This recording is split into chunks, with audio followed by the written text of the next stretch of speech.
Chicago has issued a severe thunderstorm warning for northern Kane County in northeastern Illinois, northern DuPage County in northeastern Illinois, northwestern Cook County in northeastern Illinois, until 7:45 p.m.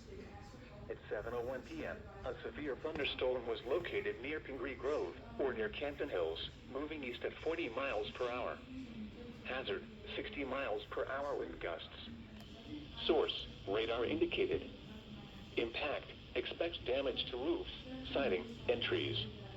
Locations impacted include Elgin, Arlington Heights, Schaumburg, Palatine, Des Plaines, Mount Prospect, Wheaton, Hoffman Estates, Downers Grove, Elmhurst, Lombard, Buffalo Grove, Bartlett, Streamwood, Carroll Stream, Hanover Park, Carpentersville, Wheeling, Addison, Glendale Heights, Elk Grove Village, St. Charles, Algonquin, Glen Ellen, and West Chicago.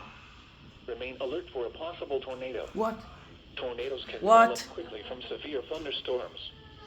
If you spot a tornado, go at once into the basement or small central room in a sturdy structure. For your protection, move to an interior room on the lowest floor of a building.